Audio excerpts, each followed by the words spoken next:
Hello बच्चों, कैसे हो आप सभी। स्वागत है आपके प्यारे चैनल द फिजिक्स क्लासेस में। और प्यारे बच्चों, आज हम जो टॉपिक लेके आए हैं बड़ा ही इंटरेस्टिंग टॉपिक है। नए चैप्टर की शुरुआत आज हम करेंगे, नई यूनिट हमारे पास आज होगी। तो प्यारे बच्चों, अब तक जो हमने पढ़ा इलेक्ट्रोस्टैटिक यानी कि चार्ज पार्टिकल इन रेस्ट, अब नई यूनिट के साथ हम पढ़ने जा रहे हैं चार्ज पार्टिकल इन मोशन यानी कि करंट इलेक्ट्रिसिटी। तो नेक्स्ट चैप्टर की हम शुरुआत करते हैं। बड़ा ही इजी सा लेक्चर है। आज हम इसका इंट्रोडक्शन, चार्ज पार्टिकल की कितनी वेलोसिटी होती है यानी कि ड्रिफ्ट वेलोसिटी, थर्मल वेलोसिटी के बारे में आज हम पढ़ेंगे। तो करंट क्या है, तो हम यूनिट की शुरुआत करते हैं। यूनिट नंबर सेकंड,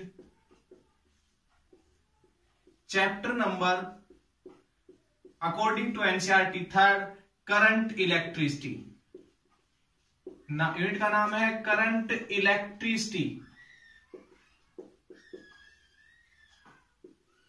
जो आप 10th क्लास से पढ़ते हुए आ रहे हो। ठीक है, 10th क्लास से हमने ये चैप्टर पढ़ा है। 10th क्लास में जिसमें हम ओम्स लॉ पढ़ते थे, रेजिस्टेंस इन पैरेलल सीरीज पढ़ते थे, बहुत सारे टॉपिक्स हम उसमें पढ़े हुए हैं। तो ये चैप्टर हम स्टार्टिंग से पढ़ते आए। इसमें और भी हम कॉन्सेप्ट्स को क्लियर करेंगे आज। तो करंट इलेक्ट्रिसिटी के अंदर क्या है, करंट का मीनिंग होता है मोशन, ये भी कह सकते हो आप। तो चार्ज पार्टिकल इन मोशन, इस यूनिट के अंदर हम पढ़ेंगे चार्ज पार्टिकल इन मोशन। तो चार्ज पार्टिकल क्या होते हैं, मोशन में जब होते हैं तो वहां पर एक प्रॉपर्टी उनकी होती है, एक आपके पास करंट वहां पर वो प्रोड्यूस करते हैं। तो उस करंट के बारे में आज हमने स्टडी करना है। तो वेलोसिटी भी चार्ज पार्टिकल की दो तरीके की होती है, constant velocity and variable velocity. Notes बढ़ाते रहिएगा साथ साथ। Constant velocity and variable velocity. बच्चों, कांस्टेंट वेलोसिटी, जब भी चार्ज पार्टिकल कांस्टेंट वेलोसिटी से चलेगा, ठीक है, किसी कंडक्टर के अंदर, ठीक है, तो जब वो एक कांस्टेंट वेलोसिटी से चलेगा तो उसके अंदर हम पढ़ेंगे करंट के बारे में, यानी कि इलेक्ट्रिक करंट वहां पर वो प्रोड्यूस करेगा। क्या प्रोड्यूस करेगा, इलेक्ट्रिक करंट। जैसे चार्ज पार्टिकल जब रेस्ट में होता था तो वहां पर हमने पढ़ा कि उसकी पोटेंशियल कितनी होती है, उसका इलेक्ट्रिक फील्ड कितना होता है, वो दूसरे चार्ज पार्टिकल पे कितना फोर्स अप्लाई करता है। ये सब हम इलेक्ट्रोस्टैटिक्स में पढ़ के आए हैं। यहां पर हमने पढ़ना है कि चार्ज पार्टिकल जब मोशन में है तो वो करंट जनरेट करता है, पर वो क्या होना चाहिए, चार्ज पार्टिकल कांस्टेंट वेलोसिटी से चलता हुआ होना चाहिए। अगर वो वेरिएबल वेलोसिटी से चल रहा है तो वो प्रोड्यूस करेगा, या फिर हम पढ़ेंगे इलेक्ट्रोमैग्नेटिज्म, यानी कि करंट के साथ साथ वो मैग्नेटिक फील्ड भी प्रोड्यूस करेगा जब उसकी वेलोसिटी वेरिएबल होगी। यानी कि चार्ज पार्टिकल जब मोशन में होता है तो वो करंट प्रोड्यूस करता है, as well as magnetic field भी वो प्रोड्यूस करता है चार्ज पार्टिकल जब मोशन में होता है। तो लेकिन हमने सिर्फ आज या इस यूनिट के अंदर, इस चैप्टर के अंदर इसके बारे में ही डिस्कस करना है कि जब चार्ज पार्टिकल कांस्टेंट वेलोसिटी से चलता रहे तब उसकी वेलोसिटी कितनी होगी। ठीक है, तो हमने यही आज चीज स्टडी करनी है। उससे पहले आप सभी से क्वेश्चन पूछता हूं मैं। मान लीजिए आप ए पॉइंट से चलना स्टार्ट करते हो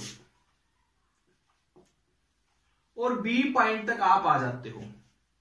ठीक है, जब आप यहां से चलना स्टार्ट किए थे तो आपकी वेलोसिटी या स्पीड थी 30 मीटर पर सेकंड। मान लीजिए आप जब यहां पर पहुंचते हो तो आपकी स्पीड होती है 30 मीटर पर सेकंड।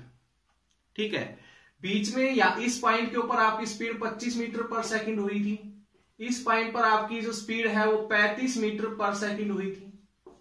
ठीक है, तो 4 पॉइंट पे हमने स्पीड नोट की। फाइनल और इनिशियल पॉइंट आपके ये है। तो मुझे एक बात बताइएगा कि 30 मीटर पर सेकंड और यहां पर 30 मीटर पर सेकंड बी पॉइंट के ऊपर, यहां पर चेंज हो गई इसकी velocity.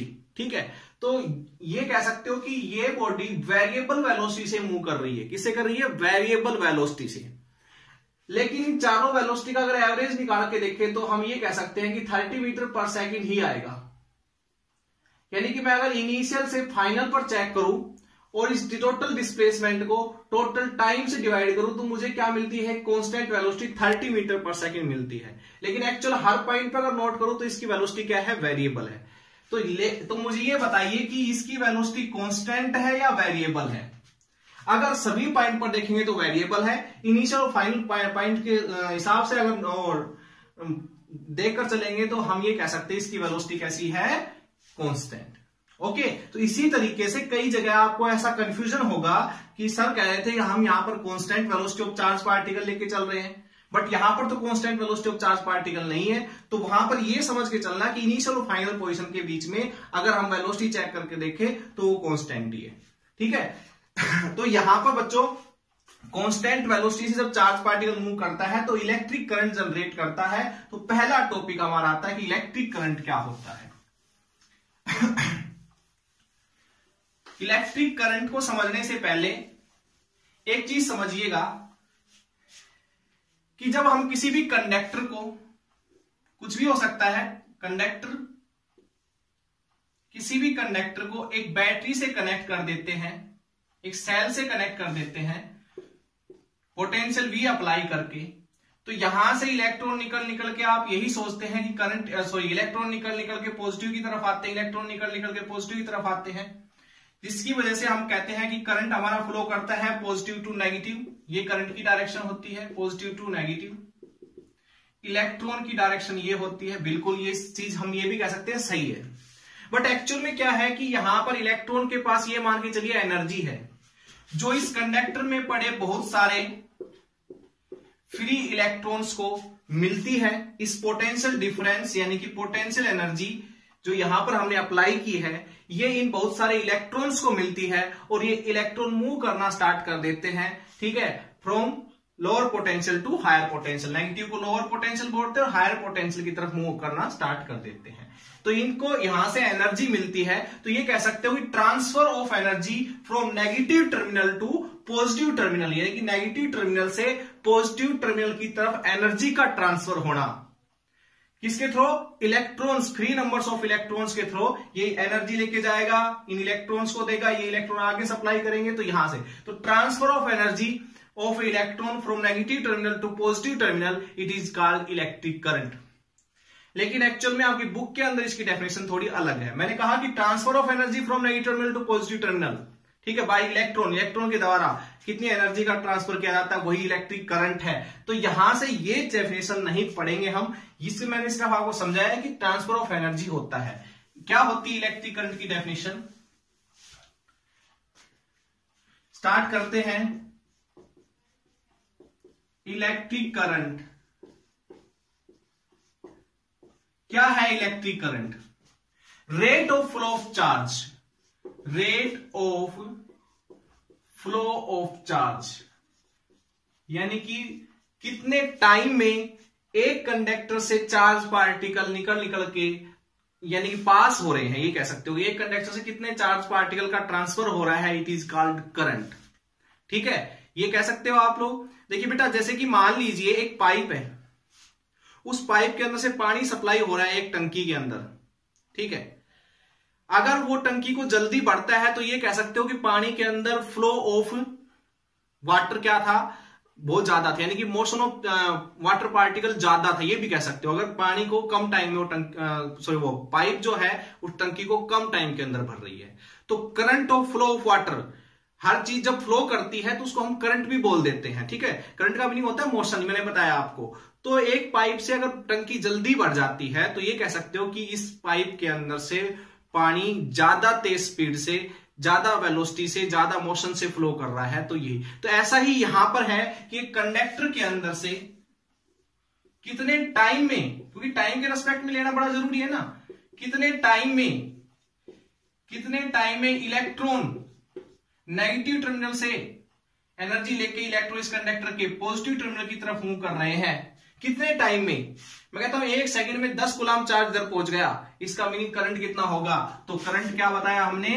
Rate of flow of charge, flow of charge कितने टाइम में, गिवन इंटरवल ऑफ टाइम के अंदर कितने चार्ज फ्लो करते हैं, इट इज कॉल्ड करंट। यानी कि करंट क्या है, ट्रांसफर ऑफ एनर्जी, या फिर कह सकते हो कि कितने टाइम में कितने इलेक्ट्रॉन या कितना कूलम चार्ज एक सेकंड में या कितने टाइम में यहां से इस टर्मिनल तक पहुंचता है। ये आपके पास डिपेंड करेगा इस पोटेंशियल के ऊपर जो आपने अप्लाई कर रखी। जितनी ज्यादा एनर्जी यानी कि अप्लाई करोगे उतनी ज्यादा एनर्जी इलेक्ट्रॉन को मिलेगी, और जितनी ज्यादा एनर्जी इलेक्ट्रॉन को मिलेगी, इलेक्ट्रॉन उतनी ही चलते स्पीड से इस पॉइंट से इस पॉइंट तक पहुंचेंगे। यानी कि कम टाइम में ज्यादा कूलम चार्ज यहां पर पहुंचेगा तो ज्यादा करंट यहां पर होगा। समझ में आ गई बात। अब इलेक्ट्रॉन इसके अंदर मूव करते हैं, किस वेलोसिटी से करते हैं, उस वेलोसिटी को नाम दिया गया है ड्रिफ्ट वेलोसिटी। आज इसके ऊपर भी डिस्कस करेंगे हम, क्या, ड्रिफ्ट वेलोसिटी। इसको ड्रिफ्ट वेलोसिटी नाम क्यों दिया गया है, ये सारी चीजें क्लियर करेंगे। ओके, तो आप ये कह सकते हो कि क्या बैटरी लगाने के बाद ही चार्ज पार्टिकल मोशन में आते हैं, इसके जो free number of charge particle है बैटरी लगाने के बाद ही मोशन में आते हैं? नहीं, अगर मैं बैटरी नहीं लगाता तो भी इसके चार्ज पार्टिकल मोशन में रहते, और उस टाइम जो उनकी वेलोसिटी होती वो थर्मल वेलोसिटी कहलाती। ये भी आज हम डिस्कस करेंगे क्या होती है क्या अंतर होता है थर्मल वेलोसिटी और ड्रिफ्ट वेलोसिटी के अंदर। ठीक है, हमारे लिए कौन सी इंपॉर्टेंट है ये भी आज हम पढ़ेंगे। करंट किस वेलोसिटी की वजह से, कि चार्ज पार्टिकल यहां पर देखो मोशन में है, तो क्यों मोशन में, पहले ये चीज भी आज डिस्कस करेंगे। तो इसी सारे टॉपिक पे चलते हैं। करंट की हमने बात की, flow of charge in A given time, कितने टाइम में कितना चार्ज फ्लो करता है। Okay, instantaneous current. Instantaneous current क्या होता है, dQ/dt। ये चीज हम 11th से पढ़ते हुए आ रहे हैं। इंस्टेंटेनियस वेलोसिटी भी आप लोगों ने पढ़ी थी, यानी कि स्मॉल टाइम ऑफ इंटरवल में कितना स्मॉल चार्ज फ्लो करता है, यानी कि स्मॉल टाइम में निकाला हुआ करंट। ये कह सकते हो कि अचानक से पूछ ले कि भाई 10 सेकंड बाद कितना करंट होगा बताइए, तो 10 सेकंड के ऊपर पहुंच के हमने करंट चेक करना है। यानी कि 10 सेकंड, जैसे मैंने कर लूंगा 10 सेकंड 10.05 सेकंड, यानी कि नियरली ये कह सकते हो 0.05 सेकंड आफ्टर चेंज के बाद कितना करंट होगा। तो इतने स्मॉल टाइम इंटरवल में कितना चार्ज फ्लो करता है, इनकी इंस्टेंटेनियस अचानक से निकाला हुआ है करंट। ठीक है, तो ये चीज यहां से क्लियर हुई। ओके, अब हम बात करते हैं बच्चों करंट की यूनिट क्या होती है। तो करंट की यूनिट है unit of current coulomb per second. देखिए चार्ज अपॉन में टाइम, तो कूलम पर सेकंड, इसको नाम दिया गया है एम्पियर। कैपिटल ए से इसको डिनोट करते हैं, और it is a fundamental unit. पता है आप सभी को, फंडामेंटल यूनिट। ये फंडामेंटल यूनिट होती है, 7 फंडामेंटल यूनिट हमने पढ़ी थी, उसमें से करंट एम्पियर जो थी वो आपके पास एक फंडामेंटल यूनिट थी। ओके, डायमेंशनल फॉर्मूला करंट का होता है M0 L0 T0 A1। ये डायमेंशनल फॉर्मूला होता है A1, सर ये हटा ही दीजिए A1। ठीक है, ये dimensional formula of electric current होता है। अब बात करते हैं करंट एक वेक्टर क्वांटिटी है या स्केलर क्वांटिटी है। देखिए बच्चों, आपको पता है, मान लीजिए ये रेजिस्टेंस लगा दिया, ये कंडक्टर है, हिसाब से मान लीजिए आपने कंडक्टर लगा हुआ है, एक बैटरी से इसको कनेक्ट कर दिया, तो करंट की डायरेक्शन होती है पॉजिटिव टू नेगेटिव। इसको देख के आप कहोगे सर करंट की डायरेक्शन होती है, यानी कि जिसकी डायरेक्शन है, ओके डायरेक्शन है, करंट का कुछ ना कुछ वैल्यू भी होगी, तो करंट का मैग्नीट्यूड भी है। भाई कितना करंट फ्लो कर रहा है, मैग्नीट्यूड है। ठीक है, करंट का मैग्नीट्यूड है, करंट की डायरेक्शन भी है, तो आपके अकॉर्डिंग करंट क्या होनी चाहिए, current is a vector quantity. But actual में करंट वेक्टर क्वांटिटी नहीं होता, करंट एक स्केलर क्वांटिटी होता है। बिकॉज इसका भी रीजन है, मैं आपको समझाता हूं। करंट एक वेक्टर क्वांटिटी नहीं होता, सिर्फ देखो वेक्टर क्वांटिटी वही नहीं होता जिसकी डायरेक्शन और मैग्नीट्यूड भी होता है। ठीक है, जिसकी डायरेक्शन दे रखी हो, मैग्नीट्यूड हो, उसी को हम वेक्टर क्वांटिटी नहीं बोलते हैं। वेक्टर के कुछ लॉ थे, अगर आपको याद हो तो vector law of addition, triangles law of vector addition, parallelograms law of vector addition. ठीक है, मल्टीप्लाई करने का तरीका अलग था, तो एडिशन सब्सट्रैक्शन के बहुत सारे लॉ थे वेक्टर के। अगर कोई quantity vector law of addition को फॉलो नहीं कर रही है तो क्या उसको वेक्टर क्वांटिटी बोल सकते हो, नहीं बोल सकते। इसलिए हम कह सकते हैं current does not follow vector law of addition. ठीक है, ये वेक्टर लॉ ऑफ एडिशन को फॉलो नहीं करता। फॉर एग्जाम्पल मान लीजिए एक पॉइंट है, इस पे इधर से करंट आ रहा है 2 एम्पियर, इस पॉइंट के ऊपर इधर से करंट आ रहा है 3 एम्पियर, दोनों के बीच में एंगल है 60 डिग्री का। तो यहां से जो करंट लीव कर रहा है वो कितना करंट होगा, तो इस वेक्टर एडिशन से निकालेंगे तो आई जो यहां पर करंट है उसकी वैल्यू होनी चाहिए I1 का स्क्वायर I2 का स्क्वायर, रिजल्टेंट निकालेंगे for 2I1 I2 cos 60 degree. तो इस फॉर्मूले से करंट निकालना चाहिए जो रिजल्टेंट इन दोनों करंट का। अगर ये वेक्टर क्वांटिटी है तो रिजल्टेंट ये होगा, तो रिजल्टेंट इस फॉर्मूले से a square plus b square plus 2ab cos theta का रूट। ठीक है, इस फॉर्मूले से निकालना चाहिए। लेकिन इस फॉर्मूले से निकाला तो कुछ और मिला, जैसे मान लीजिए यहां से मान लेते हैं 6 एम्पियर मिला इस फॉर्मूले से निकाला तो, बट एक्चुअल में यहां पर जो करंट एक्सपेरिमेंटली देखा गया तो वो करंट था 5 एम्पियर, यानी कि 2 और 3 को डायरेक्ट जोड़े तो 5 एम्पियर हमें मिलता है, बट इस फॉर्मूले से निकाला गया तो 6 एम्पियर आ रहा था। और एक्सपेरिमेंटली चीज को हम मान लेंगे तो इसका मीनिंग हो गया कि ये नॉर्मली ही ऐड हो जाता है, इसमें कोई डायरेक्शन का रोल नहीं होता, तो करंट एडिशन लॉ को फॉलो नहीं करता वेक्टर के, नॉर्मली ऐड हो जाता है, सिंपल तरीके से ऐड हो जाता है। ठीक है, आराम से। तो इसको हम ये कह सकते हैं कि करंट एक स्केलर क्वांटिटी है। ओके बच्चों, बड़ा ही आसान सा था। तो करंट एक स्केलर क्वांटिटी होती है, बट एक्चुअल में जब आप हायर क्लासेस में जाएंगे तो वहां पर हम करंट को एक टेंसर क्वांटिटी बोलते हैं। Current is a scalar quantity. अब देखिए, करंट को हम tensor, turns is also a tensor quantity. Tensor quantity पे हम डिटेल में नहीं जाएंगे, क्योंकि हम यहां से ये कह सकते हैं कि बस टेंसर के लिए कि हम सही ढंग से इसकी डायरेक्शन या फिर इसको डिफाइन नहीं कर पा रहे कि वेक्टर है या स्केलर है, तो इसलिए इसको टेंसर क्वांटिटी बोल देते हैं। तो बच्चों ध्यान दीजिएगा, ऑप्शन में अगर स्केलर आता है तो आप स्केलर पे टिक करके आना है, अगर ऑप्शन में टेंसर आता है तो आपने टेंसर पे टिक करके आना है, आंसर गलत नहीं होंगे आपके। ठीक है, तो ये चीज थी। अब ध्यान दीजिए, एक न्यूमेरिकल हम करते हैं यहां पर, एक न्यूमेरिकल करते हैं, छोटा सा क्वेश्चन है। क्वेश्चन दे रखा है q t square plus 3t plus 4 find instantaneous current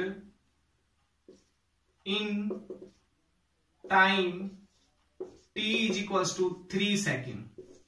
ठीक है, सॉरी आफ्टर टाइम ऐसे लिख लो, आफ्टर टाइम 3 सेकेंड। 3 सेकेंड के बाद इंस्टेंटेनियस करंट कितना होगा, तो इंस्टेंटेनियस करंट की हमने अभी बताया था dq बाई dt, यानी कि हम इसका डिफरेंशियल कर ले विद रिस्पेक्ट टू टाइम, तो यहां से इंस्टेंटेनियस क्या आएगा, इसका डिफरेंशियल कीजिए dq by dt 2t plus 3। हमने करंट बताना था 3 सेकेंड के बाद कितना होगा, तो करंट हमारे पास आ गया। ये करंट डिपेंड करता है टाइम के ऊपर, यानी कि टाइम के हिसाब से करंट कैसा है, वेरिएबल है, क्योंकि इक्वेशन के अंदर टी आ रहा है, टी की वैल्यू चेंज करोगे तो करंट की वैल्यू भी चेंज होगी। तो करंट यहां पर कैसा है, वेरिएबल है। 3 सेकेंड के बाद करंट कितना होगा, ठीक है, तो 2 इंटू 3 प्लस 3, तो उस टाइम आपके पास करंट हो जाएगा 9 एम्पियर। बच्चों आ गया समझ में?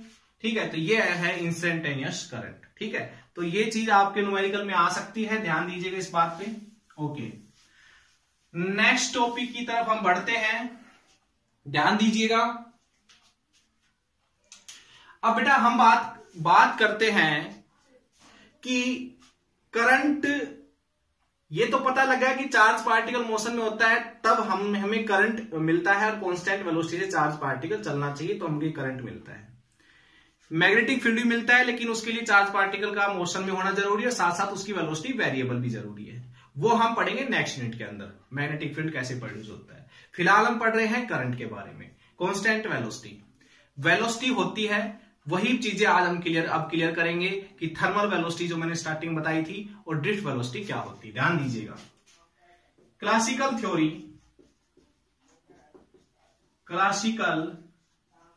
थ्योरी ऑफ इलेक्ट्रिक करंट की क्लासिकल थ्योरी क्या है, या फिर कह सकते हो कि ड्रिफ्ट वेलोसिटी क्या है, या फिर थर्मल वेलोसिटी क्या है, ये सभी चीजें अब हम क्लियर करेंगे, डिस्कस करेंगे इनके ऊपर। ध्यान दीजिए बेटा। बेटा एक ये है कंडक्टर, मान लीजिए कंडक्टर किसी भी शेप का होता है। नॉर्मली हम यहां पर हमें सोल्व करने पड़ते हैं न्यूमेरिकल, तो उसके लिए हम सिलेंड्रिकल शेप का कंडक्टर एक लेके चल रहे हैं। क्या होती है कंडक्टर की क्वालिटी? कंडक्टर के अंदर इंसुलेटर, कंडक्टर और सेमीकंडक्टर को आप सभी पता है कि कंडक्टर में free number of charge particle होते हैं, इंसुलेटर में free number of charge particle नहीं होते हैं। सेमीकंडक्टर हम लास्ट में डिस्कस करेंगे डीपली इसके बारे में। तो यहां से क्या है कि इसके अंदर फ्री नंबर्स ऑफ इलेक्ट्रॉन होंगे। फ्री नंबर्स ऑफ इलेक्ट्रॉन इसके अंदर है, बहुत सारे हैं, लाखों करोड़ों इलेक्ट्रॉन्स होते हैं, free number of charge particle. अच्छा बेटा, इसके ऊपर अगर मैं बाहर से एक एक्सटर्नल इलेक्ट्रिक फील्ड अप्लाई कर दूं, क्या एक्सटर्नल इलेक्ट्रिक फील्ड, बाहर से एक्सटर्नल इलेक्ट्रिक फील्ड अगर इसके ऊपर अप्लाई कर दूं, ठीक है, तो हमें क्या चीज देखने को मिलेगी? देखिए बाहर एक्सटर्नल इलेक्ट्रिक फील्ड क्या है, यानी कि इधर पॉजिटिव और इधर नेगेटिव हमने अप्लाई किया होगा। पॉजिटिव से नेगेटिव की तरफ हमने एक पॉजिटिव प्लेट इधर लगाई होगी, नेगेटिव प्लेट इधर लगाई होगी। तो इसकी वजह से देखिए कनेक्ट नहीं है इस प्लेट्स के साथ, ही कंडक्टर अलग है, ठीक है, यानी कि ये कंडक्टर एक अलग है, किसी के साथ कनेक्ट नहीं है। सराउंडिंग में इसके साथ कोई भी वायर हुए हमने कुछ कनेक्ट नहीं कर रखा। तो इस टाइप के कंडक्टर को बोलते हैं आइसोलेटेड कंडक्टर। इस टाइम बड़ा यूज हो रहा है आइसोलेशन वर्ड यूज होता है। आइसोलेशन का मीनिंग होता है किसी के साथ संपर्क नहीं है ना, तो ऐसे ही ये किसी के साथ कनेक्ट नहीं है। ध्यान दीजिए, एक्सटर्नल इलेक्ट्रिक फील्ड हमने अप्लाई किया तो क्या होगा कि इधर चार्ज, नेगेटिव चार्ज आके स्टोर होना स्टार्ट कर देगा, इधर पॉजिटिव चार्ज स्टोर होना स्टार्ट कर देगा। जब नेगेटिव इधर आएंगे सीधी बात है, इधर पॉजिटिव क्रिएट होना है। ओके, तो यहां पर अंदर की साइड भी एक इलेक्ट्रिक फील्ड इंड्यूस्ड होगा, जिसको मैं इंड्यूस्ड इलेक्ट्रिक फील्ड बोलूंगा। अंदर की साइड देखिए, इधर नेगेटिव इधर पॉजिटिव आएगा, तो अंदर की साइड एक इंड्यूस इलेक्ट्रिक फील्ड क्रिएट होगा। और ये चार्ज पार्टिकल जब तक चलते रहेंगे, जब तक बाहर वाला और अंदर वाला इलेक्ट्रिक फील्ड सेम नहीं हो जाता। अब देखिए यहां पर induced electric field is equals to minus of external electric field, दोनों क्या है? इक्वल है। समझे मेरी बात?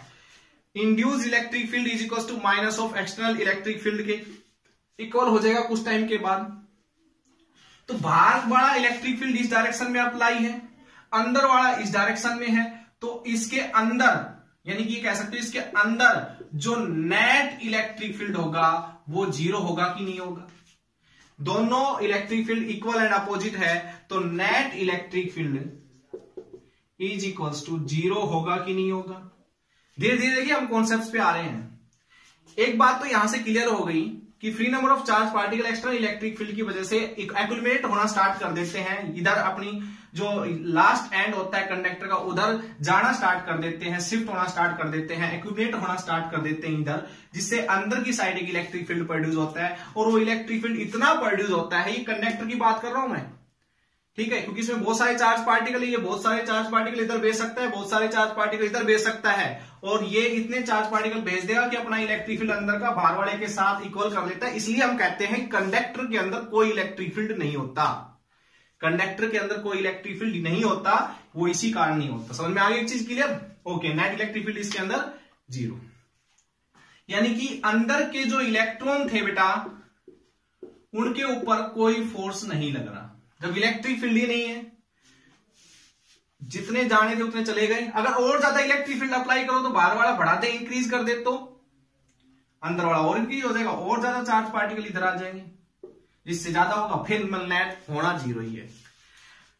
अब हम बात करते हैं एक्स्ट्रा इलेक्ट्रिक फील्ड अप्लाई करते। अगर ये कंडक्टर ऐसा होता बिना कोई इलेक्ट्रिक फील्ड के भी होता, तो मेन टॉपिक पे पहुंच रहे हैं। सबसे पहले डिस्कस करेंगे थर्मल वेलोसिटी के बारे में। देखिए इसके अंदर भी बहुत सारे इलेक्ट्रॉन्स होते हैं, लाखों करोड़ों electrons, free number of charge particle इसके अंदर होते हैं, कंडक्टर है, ठीक है। तो क्या इलेक्ट्रिक फील्ड यहां पर अप्लाई है? ये कह सकते हो नहीं, कोई इलेक्ट्रिक फील्ड यहां पर अप्लाई नहीं है। क्या यहां पर इलेक्ट्रिक फील्ड अप्लाई है? नहीं है। क्या ये चार्ज पार्टिकल मोशन में होंगे? अब बात वही आ गई ना कि चार्ज पार्टिकल में बिना कोई बाहर से कोई फोर्स लग रहा है, फिर क्या चार्ज पार्टिकल मोशन में है? देखिए ये एक लोहे का टुकड़ा है, मान लीजिए, अज्यूम कर लीजिए एक लोहे का टुकड़ा है। इस लोहे के टुकड़े के अंदर बहुत सारे नंबर ऑफ चार्ज पार्टिकल हैं। अगर वो मोशन में है तो वो क्या प्रोड्यूस करेंगे, करंट। तो इस लोहे के टुकड़े अगर मैं टच करूंगा तो ये करंट लगना चाहिए मुझे, ठीक है ना। लेकिन ऐसा नहीं होता। मैं ये देखो, साइंस ये भी कहती है चार्ज पार्टिकल इसके जो है वो सारे मोशन में है, लेकिन अगर मैं इसको पकड़ता हूं तो करंट नहीं लगता, ठीक है। तो वो ऐसा कैसा मोशन है कि हम ये भी पढ़ रहे हैं कि मोशन में होंगे तो करंट प्रोड्यूस होगा, और मोशन में है तो करंट भी प्रोड्यूस नहीं कर रहे, तो वो किस तरीके का होगा उसके बारे में डिस्कस करते हैं। यानी कि जब हम कोई एक्सटर्नल इलेक्ट्रिक फील्ड अप्लाई नहीं करते तो उस टाइम क्या चीज हमें देखने को मिलती है कि चार्ज पार्टिकल मोशन में है, और वो क्यों है पहले तो ये पता कर लेते हैं। तो हमारा टॉपिक जो है वो है थर्मल एनर्जी का। तो थर्मल एनर्जी मैं यहां से लेकर चल रहा हूं, क्या होती है थर्मल एनर्जी और कैसे इन इलेक्ट्रॉन को मिलती है जिसकी वजह से इलेक्ट्रॉन मोशन में आते हैं। देखिए सराउंडिंग का टेम्परेचर 28 डिग्री सेल्सियस से मान लीजिए, जो इस टाइम अब चल रहा है नियरली 28 डिग्री सेल्सियस है, और इस बॉडी के अंदर का टेम्परेचर है 25 डिग्री सेल्सियस। यानी कि ये कह सकते हो कि ये ठंडी है, ये गर्म है। अब हीट का नेचर क्या होता है, गर्म से ठंडे की तरफ फ्लो करना हमेशा।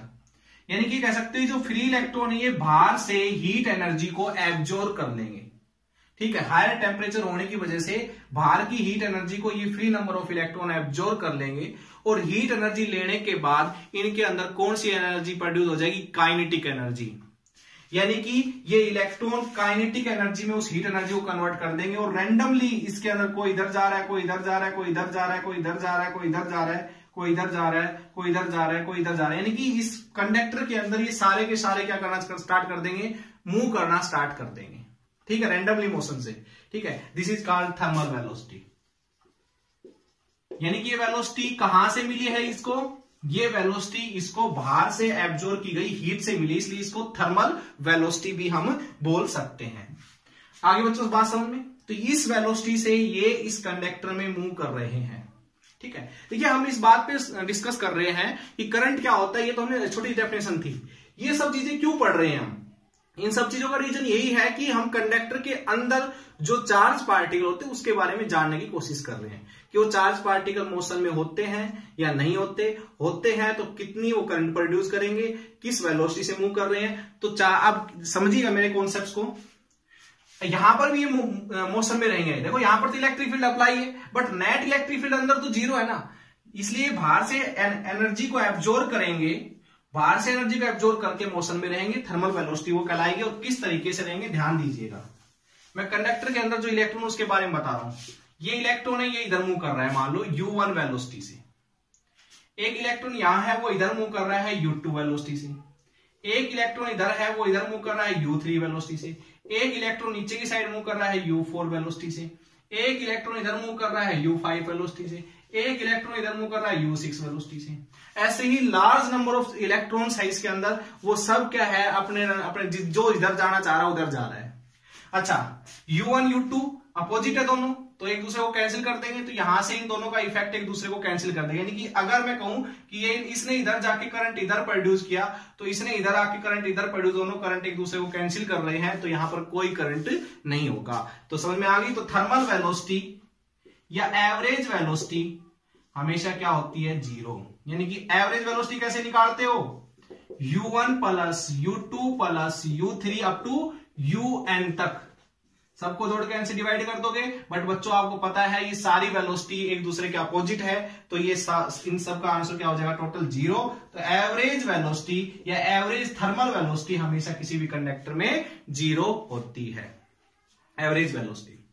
अब बच्चों ध्यान देना, ये एक दूसरे की वेलोसिटीज को या कह सकते हो एक दूसरे के मोशन को कैंसिल कर देते हैं, बट क्या एक इलेक्ट्रॉन की बात अगर मैं करूं, मान लो किसी कंडक्टर में एक इलेक्ट्रॉन होता, खाली एक इलेक्ट्रॉन और होते ही नहीं, तो क्या वो इलेक्ट्रॉन मोशन में होता, बिल्कुल होता। वो तो मोशन वो भी तो एब्जॉर्ब कर सकता है बाहर से हीट एनर्जी को, ठीक है, वो मोशन में होता। इसके अलावा और कोई इलेक्ट्रॉन नहीं है इस कंडक्टर में मान लीजिए, तो क्या ये इलेक्ट्रॉन करंट प्रोड्यूस कर सकता था फिर, क्योंकि इसका करंट को तो कोई कैंसिल कर ही नहीं रहा, तो क्या ये करंट प्रोड्यूस कर सकता था, इसकी वजह से भी करंट इस कंडक्टर में जीरो ही होता। क्यों, क्या रीजन है, देखो बेटा, ये इलेक्ट्रॉन इधर जाता, फिर नीचे आता, फिर इधर मूव करता, भाई किधर भी मूव कर सकता है, यानी कभी ना कभी अपनी इनिशियल पोजीशन पर पहुंचेगा। जब ये इनिशियल पोजीशन पर पहुंचेगा तो डिस्प्लेसमेंट कुछ हुआ ही नहीं, यानी कि अब भी इसका टोटल एवरेज वेलोसिटी क्या है, इसकी 0 है। ठीक है, तो अब भी कोई करंट प्रोड्यूस नहीं होगा। ध्यान देना, इलेक्ट्रॉन का इनिशियल पोजीशन पर आना यह बात प्रूव करता है कि करंट को अगर किसी सर्किट में लेकर आना है तो इलेक्ट्रॉन को इनिशियल पोजीशन पर आने से रोकना पड़ेगा। इलेक्ट्रॉन यहां से चला, इधर गया तो यहां तक आ जाए, लेकिन यहां पर ना आए, फिर इधर से फिर चल दिया, फिर यहां पर आ गया, फिर इधर से चल दिया, फिर यहां पर आ गया, फिर इधर से ऐसे चल दिया, फिर यहां पर आ गया। तो देखो इलेक्ट्रॉन पहले यहां पर था, अब यहां पर पहुंचा, फिर यहां पहुंचा, फिर यहां पहुंचा, फिर यहां पहुंचा, यानी कि इलेक्ट्रॉन इस साइड शिफ्ट होता जा रहा है, यानी कि अपनी इनिशियल पोजीशन पे आ ही नहीं पा रहा है। इसका मीनिंग इलेक्ट्रॉन अब मोशन में है। ठीक है, एक्चुअल में तो अब मोशन में है और अब ये करंट प्रोड्यूस कर सकता है। ठीक है, ये वेलोसिटी जो होगी हमारी ड्रिफ्ट वेलोसिटी कहलाएगी और इसी के ऊपर डिस्कस करेंगे। लेकिन उससे पहले हमने डिस्कस किया थर्मल वेलोसिटी क्या होती है, जिससे हीट एब्जॉर्ब करके बाहर से इलेक्ट्रॉन रैंडमली मूव करते रहते हैं। ठीक है, किसी भी डायरेक्शन में। अच्छा, थर्मल वेलोसिटी होती कितनी है, एक इलेक्ट्रॉन की अगर थर्मल वेलोसिटी की बात करूं तो थर्मल वेलोसिटी जो होती है बेटा हमारी थर्मल वेलोसिटी 10⁵ मीटर पर सेकंड, बहुत ज्यादा तेज वेलोसिटी से इलेक्ट्रॉन ऐसे इस कंडक्टर के अंदर क्या कर रहे होते हैं, मूव कर रहे होते हैं, बहुत तेज स्पीड से 10⁵ मीटर पर सेकंड की थर्मल वेलोसिटी बहुत ज्यादा हाई होती है। अब हम बात करते हैं एक्स्ट्रा इलेक्ट्रिक फील्ड अप्लाई करने के बाद अंदर कोई इलेक्ट्रिक फील्ड नहीं था, इसलिए इलेक्ट्रॉन सिर्फ थर्मल वेलोसिटी से मूव कर रहे थे। अगर इस एक्स्ट्रा इलेक्ट्रिक फील्ड को ऐसा कर दिया जाए, अच्छा ऐसा कर दिया जाए कि induce electric field extra electric field के इक्वल ना हो, तो क्या देखने को मिलेगा, वही हम चीज क्लियर करेंगे आज। अब देखिएगा, ध्यान समझिएगा।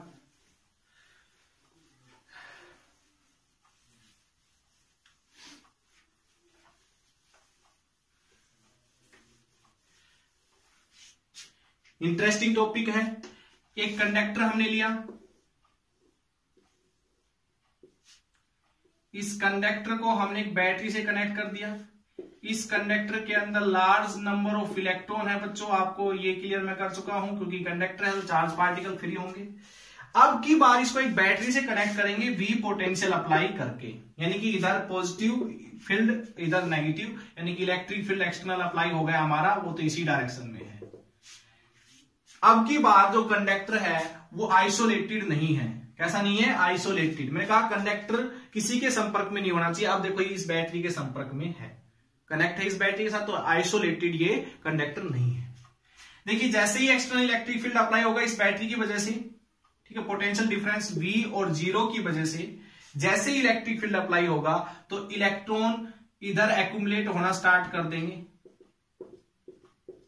क्या ऐसा होगा, इलेक्ट्रॉन इधर मूव करना स्टार्ट कर देंगे, opposite direction of electric field move करना स्टार्ट कर देंगे। तो क्या यहां पर आपके पास आके इंड्यूस हो जाएंगे, यानी कह सकते हो कि इधर चार्ज पार्टिकल एक्यूमुलेट हो जाएंगे? बिल्कुल नहीं होंगे।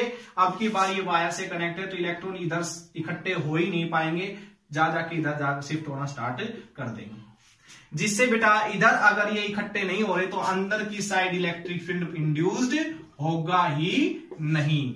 अगर अंदर की साइड इलेक्ट्रिक फील्ड इंड्यूस नहीं होगा तो बाहर वाला इलेक्ट्रिक फील्ड हमेशा ज्यादा होगा। ये कह सकते हो कि external electric field is greater than induced electric field, जिसकी वजह से नेट जो इलेक्ट्रिक फील्ड होगा इस कंडक्टर के अंदर वो डज नॉट इक्वल टू 0 रहेगा, यानी कि ज्यादा रहेगा। इस इलेक्ट्रिक फील्ड की वजह से ये इलेक्ट्रॉन जो अपनी जगह पर मूव कर रहे थे वो धीरे धीरे इलेक्ट्रॉन धीरे इधर आना स्टार्ट कर देंगे। देखिए इलेक्ट्रॉन का मोशन तो ऐसे ही रहेगा रैंडमली किसी भी डायरेक्शन में, ठीक है, बट ध्यान दीजिए एक दीवार है, एक इलेक्ट्रॉन यहां था, ये इलेक्ट्रॉन यहां पर मूव कर रहा था बहुत देर से, कभी इधर मूव कर रहा था कभी इधर, मतलब अपनी मेन पोजीशन को नहीं छोड़ रहा था। अगर इधर भी जाता है तो फिर से अपनी मेन पोजीशन पे इधर भी जाता है, फिर से अपनी मेन पोजीशन पे इधर भी जाता है, तो फिर से अपनी मेन पोजीशन पे इधर भी जाता है, तो फिर से अपनी मेन पोजीशन पे। ये एक दीवार है, ये कभी भी इस तक नहीं पहुंच पा। तो अब ये इसकी मेन पोजीशन थी, ये इधर गया, इधर आया, इधर गया, इधर आया, इधर गया, इधर आया, इधर गया, इधर आया, इधर गया, इधर आया, धीरे धीरे देखिए इस दीवार तक शिफ्ट हो गया। ये सब क्यों हो रहा है? ये एक्सटर्नल इलेक्ट्रिक फील्ड की वजह से हो रहा है। थर्मल वेलोसिटी अब भी इसके अंदर, बाहर से हीट एनर्जी अब भी एब्जॉर्ब कर रहे हैं इलेक्ट्रॉन, ठीक है, थर्मल वेलोसिटी अब भी इनके अंदर है। थर्मल वेलोसिटी हमेशा रहती है, याद रखना, एक कंडक्टर के अंदर इलेक्ट्रॉन के पास जो बड़ी बहुत ज्यादा हाई होती है। बट उसके साथ साथ इसके अंदर क्या है, अब एक वेलोसिटी आएगी drift velocity. External electric field apply करने के बाद, यानी कि external electric field, heavy electric field apply करने के बाद, जब आपका कंडक्टर एक आइसोलेटेड नहीं है, उस टाइम इन इलेक्ट्रॉन्स के पास एक वेलोसिटी होगी जिसको मैं थर्मल वेलोसिटी बोलूंगा। ध्यान दीजिएगा थर्मल वेलोसिटी कैसे होगी और क्या होगी। बेटा इलेक्ट्रॉन्स जो है, मान लीजिए इलेक्ट्रॉन है, इसको इस नेगेटिव टर्मिनल, बैटरी से पॉजिटिव प्लेट इधर है, बैटरी की नेगेटिव प्लेट इधर है, ये मान के चलिए एक्सटर्नल इलेक्ट्रिक फील्ड हमारा अप्लाई है। तो इलेक्ट्रॉन यहां था, ये इलेक्ट्रॉन इधर गया, थर्मल वेलोसिटी की वजह से इधर गया, इधर गया, उधर आ गया। ठीक है, यानी कि ये कह सकते हो अंदर का इलेक्ट्रिक फील्ड बाहर के इलेक्ट्रिक फील्ड के इक्वल है, तो ये अपनी मेन पोजीशन पर आ रहा है बार-बार। लेकिन अगर बाहर वाला इलेक्ट्रिक फील्ड हैवी हो जाए, यानी कि इस कंडक्टर को अगर हम कनेक्ट कर दे किसी भी चीज के साथ, तो इलेक्ट्रॉन क्या करेगा, देखिएगा इधर गया, इधर गया, इधर आया, इधर गया, इधर आया, इधर गया, इधर गया, इधर गया, इधर गया, ऐसे मूव करते करते यहां तक शिफ्ट हो जाए। देखो यहां से यहां पर पहुंचा, फिर यहां पर पहुंचा, फिर यहां पर पहुंचा। इसके बीच इससे इस पॉइंट पर पहुंचा जब ये इलेक्ट्रॉन, तो उस टाइम इसने डिस्टेंस कितना, डिस्टेंस पूछ रहा हूं, देखिए डिस्टेंस और डिस्प्लेसमेंट में अंतर होता है। कितना डिस्टेंस कवर किया इसने डिस्टेंस कितना कवर किया, तो बहुत सारा डिस्टेंस कवर किया, तब जाके डिस्प्लेसमेंट इतना हुआ, इस पॉइंट से इस पॉइंट तक का डिस्प्लेसमेंट हुआ। तो डिस्प्लेसमेंट क्या है, डिस्प्लेसमेंट बहुत कम है, डिस्टेंस बहुत ज्यादा कवर किया है इसने, इस पॉइंट तक, इस पॉइंट तक जाने के लिए। धीरे धीरे सब शिफ्ट होता है। डिस्प्लेसमेंट कम है तो इसका मीनिंग इसके अंदर अब दो वेलोसिटी है।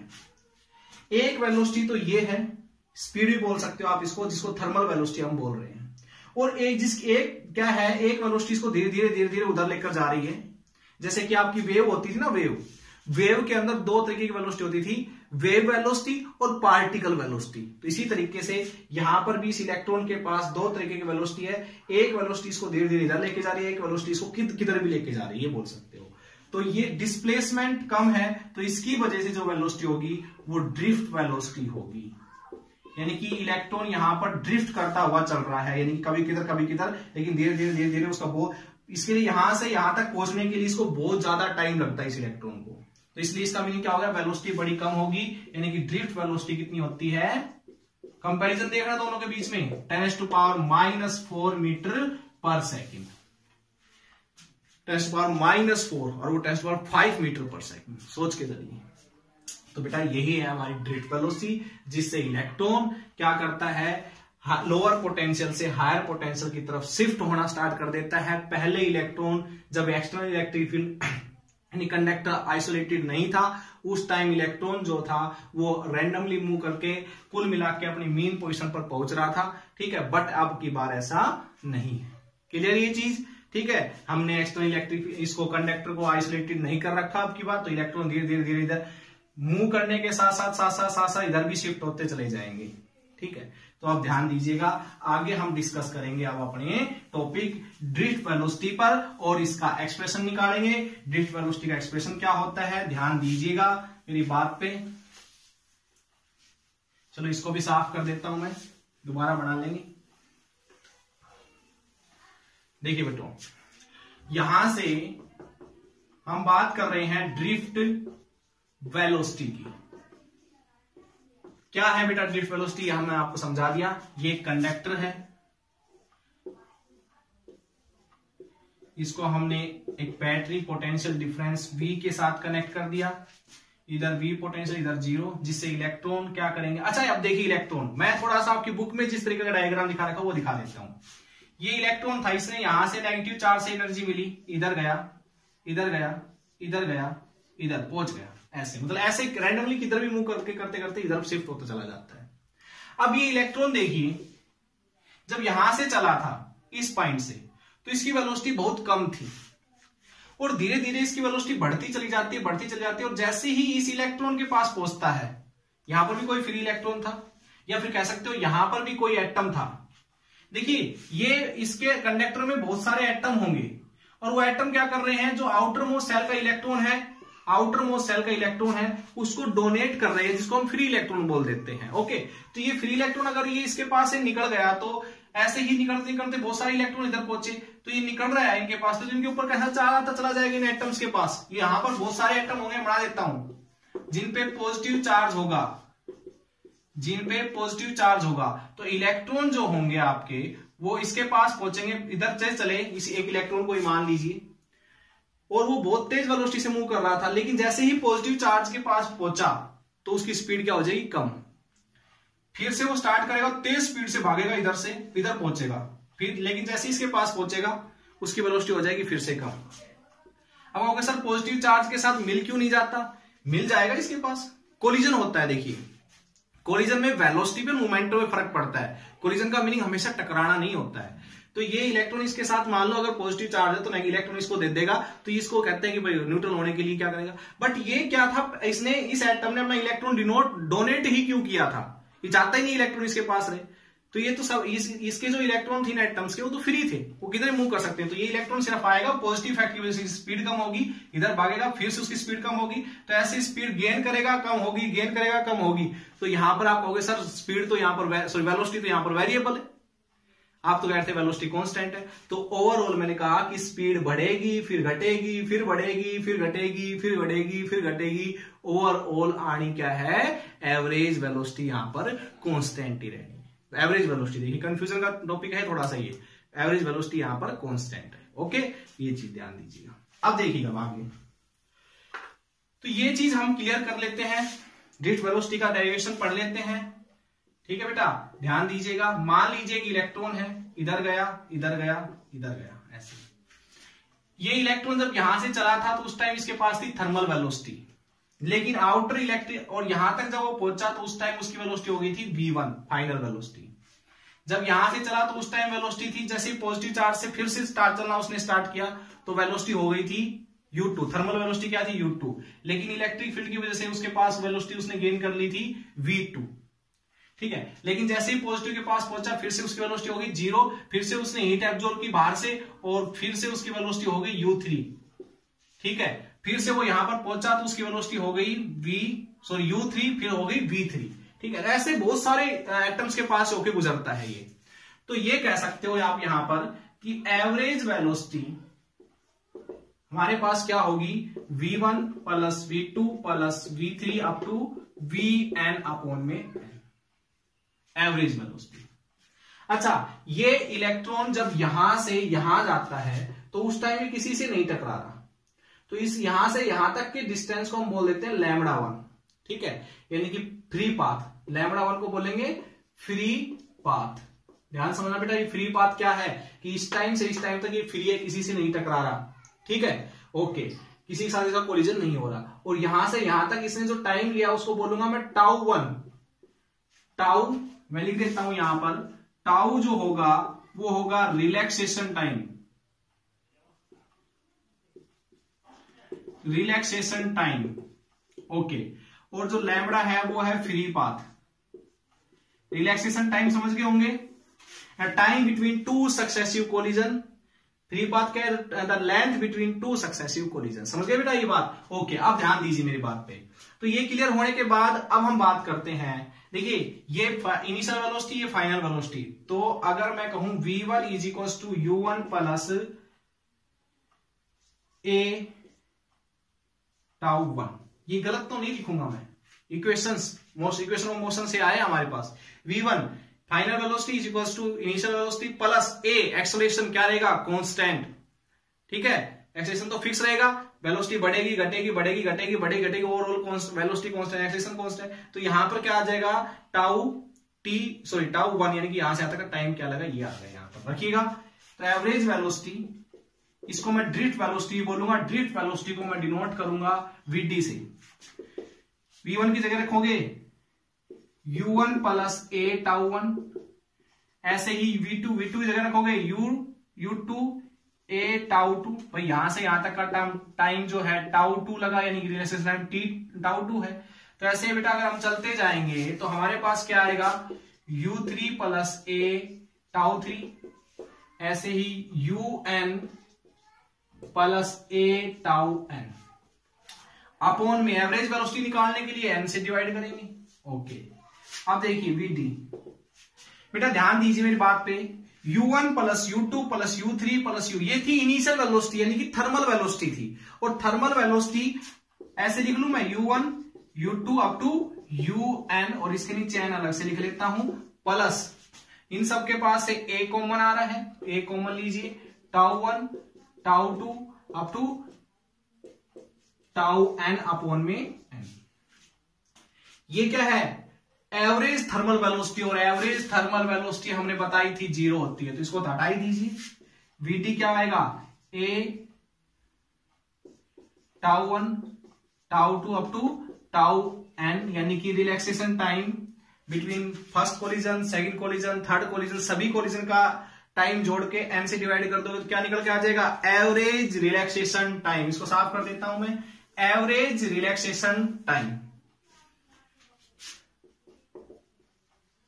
एवरेज रिलैक्सेशन टाइम जो था हमारे पास आ जाएगा। तो मैं इसको डायरेक्ट पुट कर देता हूं इसी के अंदर, a टाउ, क्या रख दूं मैं इसके जगह, a टाउ। अच्छा, ये आ गया आपके पास डेरिवेशन vt का। अब ध्यान दीजिए, देखिए हमने इसके ऊपर इलेक्ट्रिक फील्ड अप्लाई किया था, इधर एक्सटर्नल इलेक्ट्रिक फील्ड, और जिसकी वजह से इलेक्ट्रॉन, ये कह रहे हैं कि इधर शिफ्ट हो रहे थे इलेक्ट्रॉन, ये तो एक्सटर्नल इलेक्ट्रिक फील्ड E के अंदर जब चार्ज पार्टिकल इलेक्ट्रॉन जो है वो इधर शिफ्ट हो रहे, तो इन चार्ज के ऊपर क्या लग रहा है, इधर की साइड एक फोर्स लग रहा है। तो कितना फोर्स लग रहा है इनके ऊपर, Q इंटू E। तो इस फोर्स की वजह से इलेक्ट्रॉन इधर आ रहे हैं, एक्सटर्नल इलेक्ट्रिक फील्ड की वजह से फोर्स जितना लग रहा है, तो चार्ज कितना होता है इलेक्ट्रॉन के ऊपर, ये। अच्छा, फोर्स का फॉर्मूला होता है ma e, तो यहां से आ गया ma e capital E, a की वैल्यू क्या आ जाएगी, e अपॉन में m। तो यहां पर रख दूं मैं a की वैल्यू, तो vt की वैल्यू आ जाएगी e m और टाउ। टाउ क्या है यहां पर, एवरेज रिलैक्सेशन टाइम। ये है डेरिवेशन, इलेक्ट्रॉन है इसलिए आप यहां पर नेगेटिव भी लगा सकते हैं, ठीक है। अगर डायरेक्शन दिखाना चाहते हो तो ये मान लीजिए वेक्टर क्वांटिटी वेलोसिटी, और ये भी एक वेक्टर क्वांटिटी, तो यहां पर माइनस लगा सकते हो। अगर माइनस यहां पर वेक्टर हटाना चाहते हो तो यानी इसका मैग्नीट्यूड ले, तो फिर माइनस की जरूरत नहीं है। तो ये है आपके पास डेरिवेशन ऑफ ड्रिफ्ट वेलोसिटी, ठीक है। ओके, आई थिंक आपको ये चीज समझ में आ गई होगी। तो बच्चों, इसके ऊपर आप लोगों ने न्यूमेरिकल निकालने हैं, इसके कुछ और कॉन्सेप्ट्स हैं जो हम अगले लेक्चर में डिस्कस करेंगे। ओके, थैंक यू, आप पढ़ते रहिए, ऑल द बेस्ट।